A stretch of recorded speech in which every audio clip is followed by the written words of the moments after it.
All right. I know you don't want me to, but there's something we need to say about Ye. Can you handle it? A little bit? All right. Let me give you a little walk in the park of the history of Ye. So you remember when Ye interrupted Taylor Swift's award-winning thing, and he got up there, and instead of letting the award ceremony progress in its normal way, he got up there and said the main thing you should not say in that situation, which is somebody else should have won this award. Do you know what Ye was criticized for when he was just doing music? Do you remember what the biggest criticism of Ye was when he was just the artist doing music? His songs were insanely misogynistic, said his critics.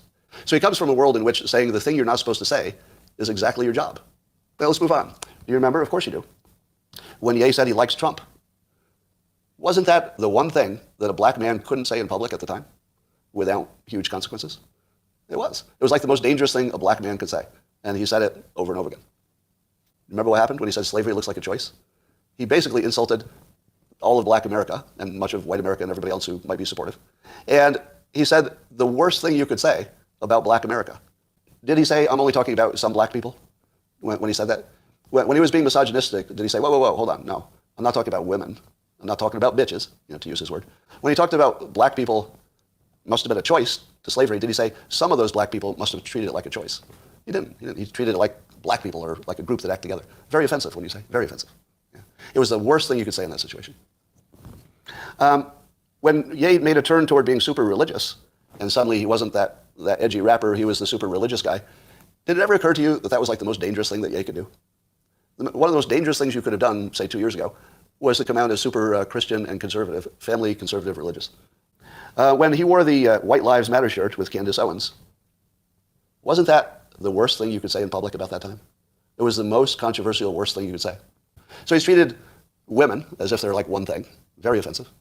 He treated white people like one unit. He treated black people like they're one group. And then he got to the Jews are trying to stop him from being successful. Wow. Third rail. It's the worst thing you could say in public and expect to get away with it, right? The worst thing you could say. And he treated all Jews like it's like one group of people, when in fact we knew that just some specific individuals he had a problem with. Very unacceptable, treating an entire group as if they're one thing. And then he took it up a level. He said, I see good things about Hitler. Well, that's something you can't say. What is the worst thing you could say? The one thing nobody can say in public. Hitler has some good sides. You can't say that. It's the thing you can't say. Even with free speech, you can't say that. And then he teamed up with Nick Fuentes and said, Nick's great. Oh, you can't do that. You cannot do that. Here's the pattern. Have you picked it up yet? Do you see the pattern? And then another hint came when I watched some more of the behind the scenes of Ye's visit to Alex Jones. And you see Nick Fuentes defending Ye's treatment of, quote, the Jews as like one group of people he has trouble with. And here's what Fuentes said. We're okay treating every other group as one group. To which I said, hey, that's so wrong in ways I can't quite articulate. No, Nick Fuentes, you fucking racist. But your examples are pretty good. But that's wrong. That's so wrong. Except, makes you think, doesn't it? Makes you think.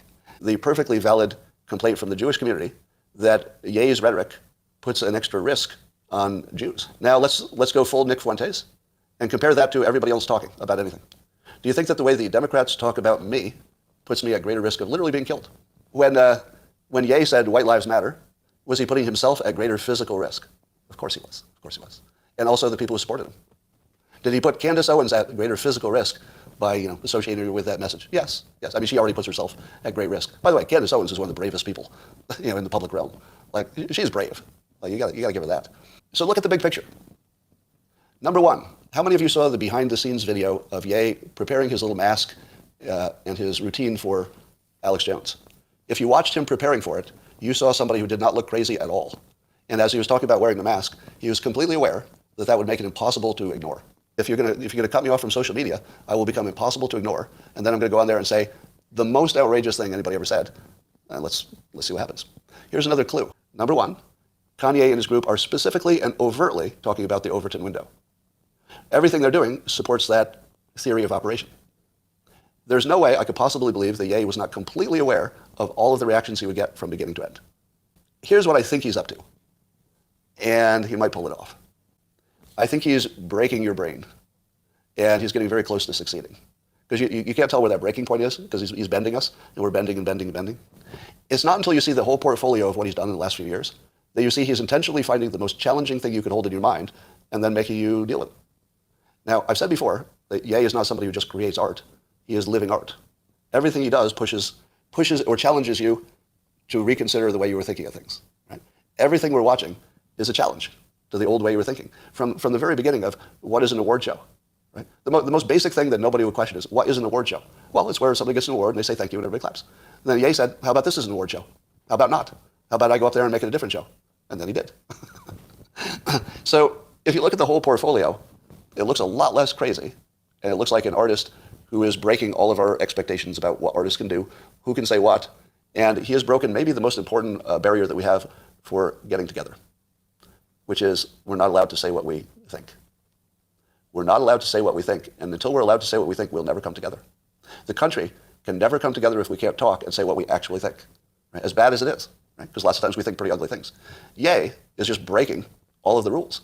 He's just showing you can say everything you want to say as long as you're willing to pay for it with everything. Now, let's double back to something that you really don't see coming. You ready for this?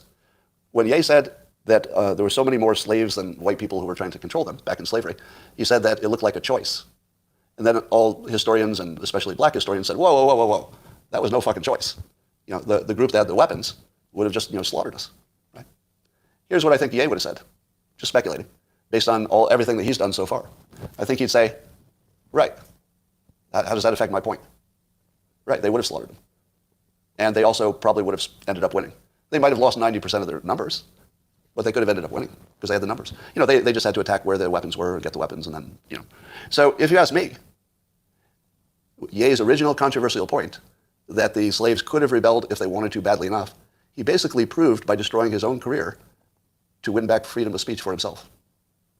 He basically demonstrated what he thought the slaves at the time should have done, which is risk everything for their freedom. And reasonable people said, no, you don't risk everything for your freedom. You risk what makes sense. And Ye was saying, no, for freedom, you'd risk everything. And so when it came to his own freedom in the United States, can he say whatever he wants to say, no matter how ugly it is? Can a man who feels some identifiable group seems to be ganging up on him, can he say it? Does he have the right to be wrong? Does he have the right to say something that could put people at risk? He's fighting for that right. And what he traded for that right was everything. He traded everything for it. Now, if you don't think this is one of the greatest shows you've ever seen, you're not seeing the pattern. If you look at any individual thing he says, we're supposed to be outraged by it. You're part of the performance. Right? You're not an observer. You're part of the performance. Your outrage is part of the act. Watching this play out is fucking amazing. Are you giving him the benefit? Talk about Ye. Am I giving Ye the benefit of a doubt and assuming his intentions are good? Yes. Yes, I am doing that explicitly. I'm assuming that Ye's intentions are good. Because I also believe that his religious faith is real. Does anybody doubt his religious faith? That's a lot of work. I mean, if that's a trick, it's a lot of work to put into a trick. No, I think he's completely sincere about the religion stuff, which suggests he's sincere about creating a better world. He's just doing it in a way that we've never seen anybody do anything, well, unless you think Trump did. All right. Now, is there any way that I can say what I've said without getting smeared by the left? I think they'll probably drag me now, won't they? Do you think I'll get dragged by this afternoon? Because I think the media is desperately looking for somebody who makes a mistake of defending Ye, right? Like the classic trap is the first person who looks like they're defending him is going to get dragged in so that you know not to defend him. That's how it's played. Now, I don't know if I can avoid that by saying I dislike him, because he has gone out of his way to make all of us dislike him. So I accept his message.